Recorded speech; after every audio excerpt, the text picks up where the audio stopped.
Good afternoon, Fin fans, and welcome back to another episode of AT Fins News.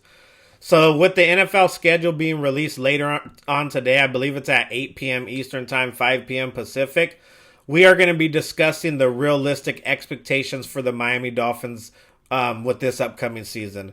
So, without further ado, let's just get right into it, shall we? So, before we start talking about realistic expectations for the Miami Dolphins, a couple of days ago, I'm sure you guys all know now, we signed Sony Michel to a contract, and I had a few people reach out to me on Twitter and Facebook to see what I thought about the signing. And all I'm gonna say real quick about it is I really like his physical run ability. But the thing that is overshadowed with Sony Michel that I think he's gonna help us tremendously this year, I'm sorry guys, is pass blocking. He is excellent at picking up a blitz, and he'll stand there, even if it's a Mike linebacker coming right at his face. He's going to sit there, and he's going to hold that man down to give that quarterback just enough time to make a throw. If you even watch any Rams games last year, they would have a Mike linebacker blitzing Stafford, and Sony Michel would fill that gap, give Stafford enough time to hit his target, and without that physical pass blocking running back, they wouldn't even have had some of the plays they had in the Super Bowl. So, I mean, I really like the signing. I don't know how effective he's going to be game in and game out, just because we all know it's going to be a running back by committee now, based on all the signings we have. We have Raheem Mostert, we got Chase Edmonds, we got now Sony Michel, we still have Myles Gaskins. So, I mean, I don't, and Ahmed, but, someone's going to get cut in there. There's too many running backs. But I don't know how many carries he's going to have each game. But I do know if he's in a play call and they have a linebacker coming to blitz Tua, Sony Michel is going to stop him right in his tracks to give Tua enough time to find someone open for him to throw the ball. And that's what I think he's going to bring to Miami more than anything, is being able to pass protect and give Tua extra time to find Tyreek Hill, Jalen Waddle going through their crossing routes, deep crossing routes. It takes a little bit extra time. So Sony Michel's there to fill the gap and give him that little extra time to get the job done. So I'm really happy about the signing, but like I said, I just don't know how much you guys think he's going to be effective, like getting the ball 15, 20 carries a game. It's not going to happen in this offense. I think they're all going to split carries, and they're going to, based on the type of matchup they have any given week, they're going to probably start a different running back or just go with the hot hand. But it's never going to be like one bow cow, 25 carries, 30 carries like a Ricky Williams when we had him, back in the day. It's not going to be like that type of offense. They'll probably each get around 10 carries. If there's a hot hand, he might get 15 for one single game. But, I mean, none of these running backs are going to be the bell cows of the offense, and that's what we're going to have to realize. But enough with that. Let's talk about the realistic Dolphins expectations that we need to realize going into the 2022 season. Okay, guys? First of all, I've seen so many people on social media. Everyone has disagreements about quarterbacks or how good the team is or what they think the team could be. But I think we can all come to one agreement, guys, as a Dolphin fan community. This is probably the best roster we've had in the last 15 years at least. I mean, we can all agree on that.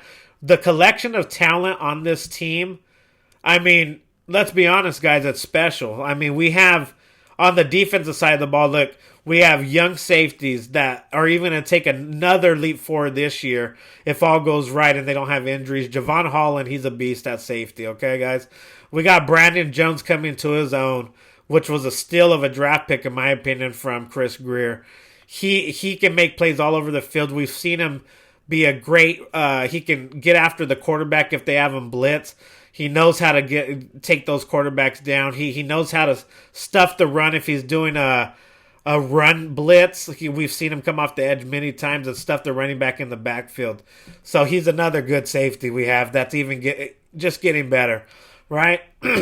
As far as our sorry guys, as far as our corners go, we got arguably the best duo in the league with Xavier Howard and Byron Jones. I know a lot of people on social media really hate on Byron Jones. He's an excellent cover corner. He just doesn't have the interceptions Xavier Howard has, but he can lock down a defender. So, yeah, I mean, when you're playing man-to-man, you got to realize zero blitzes like that. These corners are going to get beat every once in a while, but both of those guys eliminate those big plays that can consistently happen in the type of defense they run. Getting burnt, getting a double move real quick, they're gone to the house. They eliminate a lot of those big plays, so you got to give it up to our corners. We have a great corner duo, right? And then we go to our defensive line, which I think is the strength of the entire team. We got playmakers all over that defensive line. Christian Wilkins ranked, second in PFF or something outrageous he ranked last year behind Aaron Darnold. He's there. We got Zach Seiler, that was a Baltimore Raven practice squad, if I'm not mistaken, that we took from them. And he's even outperforming Christian Wilkins, right? And then you look, we got Jalen Phillips, rookie last year, that made some plays whenever the defensive coordinator started letting him just be a pass rusher and not worry about going into zone coverage. He made plays, right? We re-signed Emmanuel Ogbah. Can't get any bigger than that. He's the if I would say leader of the defense based on just his experience in this defense now. He got the new contract. He can be that vocal leader of the defense. He can be a mentor to Jalen Phillips. He's on the line. You know, we got plenty of playmakers on the line. Linebacker now, we're not looking too bad because of the draft. We didn't think Tyndall was going to be there, right? We didn't. I didn't think he was going to be there at 102. I didn't even make, like I told you guys previous, I didn't even make a video in the pre-draft process. I didn't even put him on the list because I just didn't think he was going to be there at 102 because he's a talented middle linebacker. But we have Aladdin Roberts there, middle linebacker, and help mentor Tyndall until he's ready, right? Then we got Jerome Baker at weak side linebacker in his more natural position. He's great at blitzing the quarterback as well. He can be a QB spy to Josh Allen. So, and then we go to the offensive side of the ball. We have playmakers like Tyreek Hill, Jalen Waddle for his second year. He's only going to get better. He's a really good route runner. He's good at stacking his routes and getting out of his breaks fast and getting that quick separation that a lot of guys can't get. Then you got Cedric Wilson. I mean, last year was his big breakout year because of injuries for the Cowboys wide receiver room, and he did really good with Dak Prescott. So we're just expecting bigger and better things from him this year if he gets more time to show. And then you got Mike Gesicki. We franchise tagged him. I just talked about the running backs we have. Overall, this collection of talent, guys, I mean, it's the best the Dolphins have had. And then we didn't even mention the line. I mean, we all know I've been banging the table, and who knows what's going to happen, but I want J.C. Treader to really complete this whole team. And I think if we got another lineman like that, an elite lineman like a J.C. Treader, I honestly think there would be we could beat the Bills both games and we would win the AFC East because we would have an elite team overall. But they still have a really good team right now without J.C. Treader. They got a couple positions on the line fixed with the lineman from the Cowboys, the guard. For Connor Williams, I believe his name is. He's going to a guard, maybe even center. They're working him out. They're talking about. Then you got Teron Armstead. And, of course, this is all without anyone getting hurt or barring any catastrophic injuries. But that is one of the most complete rosters the Dolphins have ever built, just with the names that I said right there. We've never had playmakers at each level of our defense like we do now. We've never had different playmakers in different key positions on offense, or we've never had I wouldn't say this good of an offensive line, because remember with the unicorn line with Mike Pouncey and I think Brandon Albert, Jawan James. I think that line that was better than this line collectively because they were all five studs, but they never played together with each other like a lot because they were always hurt. So as long as this line I feel can stick together, build that unity, this could be a really good line as well. I honestly feel just having the offensive line coaches we have, and I believe how good of teachers they are. The linemen we have on this roster already are going to improve just by their coaching techniques. So even if we didn't add a JC Treader, even though I wish we would, I think our line's going to be fine and give Tua enough time to see his progressions, read those progressions. Hopefully, he has the playbook down pat and be able to just be a point guard of the offense because of the type of talent we have on this team. There's no reason why Tua should not be successful in this offense. Absolutely no reason for it. I mean, I don't care. I know there's a big divide. I'm not even gonna get into it right now because this is not a Tua. It's not a Tua episode. But the whole golfing thing we'll get onto a later date. It does concern me in some point just because it was a game day thing. But I don't care if he's golfing. If he can just be a point guard on this offense with this type of talent, there's no reason why this team should not be successful. But the only thing that is making me worried, honestly, is the AFC is stacked, guys, this year. This is the most stacked the AFC has ever been. And, there's only so many teams that make the playoffs. The expectations for the Miami Dolphins in 2022, make no mistake about it, is they have to make the playoffs. If they don't make the playoffs this year, I don't know if it's Tua. I don't know if they're going to replace Tua with another quarterback. I don't even know if they're just going to get rid of Mike McDaniel if he was just a placeholder for this year, and they go get a big name. Maybe they hired Mike McDaniel just because of the whole Brian Flores lawsuit. They didn't want to ruffle any feathers, so we'll take the new rookie head coach that hasn't called plays before. We don't know that. From everything I've seen, I love Mike McDaniel. I think Mike McDaniel is going to be an excellent head coach and kind of a new wave of thinking head coach, which you just love the personality. But who knows? If something happens and they struggle and they only go 6-11 or 7-10, who knows if the front office isn't going to go after that big name, maybe the Sean Payton to link him up with Tom Brady, and maybe even keep Tua as the backup for a couple years. I mean, I wouldn't be opposed to that if we're going to get a Tom Brady for 2 years. Keep Tua for 2 years, let him learn under him. But that's being negative. That's getting way ahead of ourselves. But what I am extremely worried about is with the AFC, just in general, not only just the AFC East, everyone in the AFC, how much they have improved in the offseason. I mean, these games are going to be hard to win, guys. I mean, I'm not even going to go through the division. Like our AFC East division, we know we played the Bills, the Patriots, the Jets twice, right? We don't know what week we're playing them yet, but just me going down the list real quick. Cleveland Browns, if Deshaun Watson's playing, if he's not playing. That team's stacked, man. They were good a couple years ago with Baker Mayfield, where even though Mahomes got hurt in the game, they almost went to the Super Bowl. Last year they fell off. Baker had injuries. They still had an excellent team around him. They had the best overall team in the NFL, in my opinion. Put a Deshaun Watson on that team. I mean, that's going to be a tough game to win, guys. The Cleveland Browns, even though it is in Miami, so that's a good thing. But that's a tough team. The Pittsburgh Steelers, I believe we should win that game. They don't really have a quarterback unless Mitch Trubisky. You never know. He can learn things from Buffalo, bring it to Pittsburgh, and who knows? He might be good. So I still think they should win that game because it's a home game as well.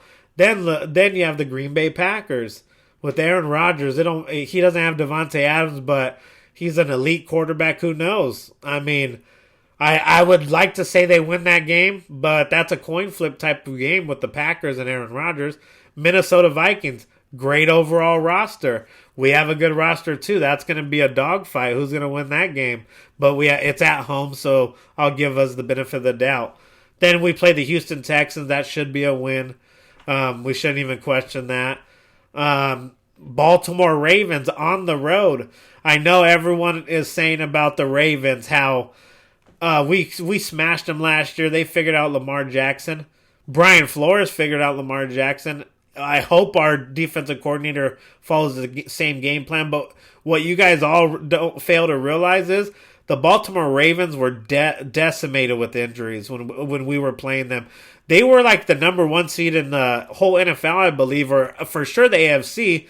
And they got hit with injuries even before the season, so it was amazing just to see him as a number one seed at the time. But then they just got hit with injury after injury, DB after DB getting hurt, and then Lamar Jackson and him getting hurt a couple weeks after we played him, or a few weeks. So they just fell off the map. But you can't tell me the Ravens aren't going to be up there in the AFC this year.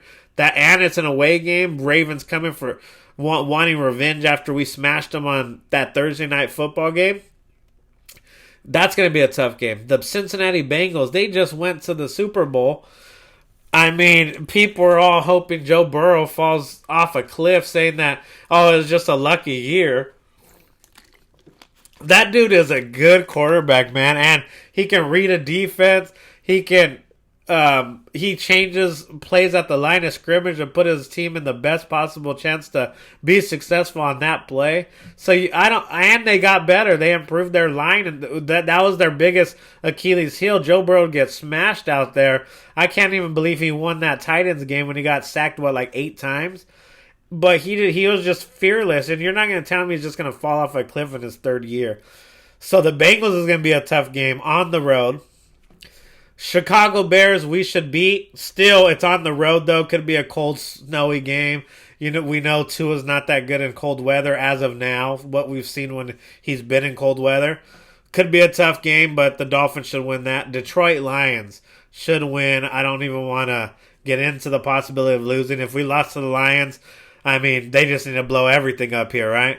Then you got the Chargers, tough game. I mean, if we're thinking Joe Burrow's gonna fall off a cliff, and thinking Justin Herbert's gonna fall off the cliff, I mean, there's just no way. I mean, Justin Herbert is broken records. He's like an anomaly in the NFL, coming in, being this good, this fast. Him and Joe Burrow both. I mean, I just see them improving, and then their team improved overall, the Chargers, and it's on the road. I'll probably be at that game just because, I mean, I'm not too far from LA. But that's going to be a tough game. I hope they win that game. Then they play the 49ers. They should be able to beat the 49ers. Probably be at that game as well. I mean, I don't see the 49ers being that good this year. I mean, but they could surprise people. And, I mean, they were in the NFC Championship last year, so who knows? That's kind of like a wild card team, in my opinion, because I don't know if they're going to be... They could be either really good or they can be really bad this year. It's just based on their matchups, who they face early in the year, how the team gets going, and if they are truly starting Trey Lance, how good he can be for the entire year. But just in general, guys, just going over the teams we're playing this year, just me mentioning that, I mean, that's a pretty tough schedule. I mean, as far as on paper, we don't know until they put on the pads and start getting to work. But on paper, that's a tough schedule. There's not an easy victory. We're playing tough quarterbacks. Tua's going to have to match their intensity, match their preparation, match their film study, because just by mentioning these teams, it's not like we have a superior roster to every team I just named. If we have better talent, it's slightly better talent, or it's equal. And at the end of the day, it's going to all come down to which quarterback performs better in pressure moments. And that's what we're here to see, guys. If you want my realistic expectation for this season, based on the schedule, I will give you a prediction, like as far as our how many games we win, how many games we lose, and as well as if we make the playoffs. That prediction we'll have another stream probably with a schedule released tonight. I'm either gonna have a video tomorrow on Friday, or we're going to do I won't be here the weekend. So it's either going to be Friday, we'll do a little video, quick video, just going over each week and who we're playing. Either Friday or Monday, we're going to do that. And that's where I'm going to give you my thoughts and prediction, what our win-loss record is going to be. But I will tell you this, guys. My realistic expectations for the Miami Dolphins, I do not care who they're playing. I don't care how hard the AFC is. They're going to have to make the playoffs. And I would even say win one game in the playoffs, or you could be looking at. I know no one. I know you guys are not gonna like to hear this, and you're probably gonna bash me. Tua won't be here next year, or if he is here, it's gonna be a backup role to a veteran quarterback, or they're just gonna get rid of him. There's no way they put this much money into this team and gave him playmakers, gave him everything he needs. There's no more excuses now, guys. And it's not going to be, oh, well, the line sucked today. Dude, you only can make so many excuses for so long until you end up realizing what the true problem is. And it's not going to be a player making a mistake. This team is a well-rounded team, guys. But we're only going to go as far as the quarterback's going to take us. And I think as far as the talent on the offense and him, Tua just having to be a point guard in this offense, I feel he is going to have a good year. So I'm not out here bashing the kid or saying we're definitely getting a new quarterback next year. But what I am saying is he is going to have to lead this team, especially with their win-loss record the last 2 years. He has to lead this team with the amount of talent on offense and defense to the playoffs, and I would want at least him to win one game. But if they can get to the playoffs and they decide to keep Tua, I mean, that's on them. I still would like to see him win a game or two in the playoffs just to get me truly confident he's our franchise quarterback. But my expectation for this Miami Dolphins season is at least getting to the playoffs. They have to get to the playoffs, or the coach and quarterback are gone, or the quarterback's gone. Either or, it's going to happen because of how talented this team is. But that's going to do it for me today, guys. This is actually a longer video than usual. We just started talking about the teams we're actually playing to see how hard it is going to be to actually make the playoffs in the AFC. But I just wanted to give you guys a quick little rundown of who we're actually playing. We won't know what week till later on today. Like I said, at 8 p.m. Eastern, 5 p.m. Pacific, they're going to be releasing the schedule. So be on the lookout for that. And like I said, either tomorrow, depending on my schedule, or Monday, we're going to make a video just going over each week and what week we're playing which team, and if it's, we're going to go over and see if it's a win, loss, see what our record is going to end up being, and if it's going to be good enough to make the playoffs. But other than that, guys, I appreciate and love each and every one of y'all.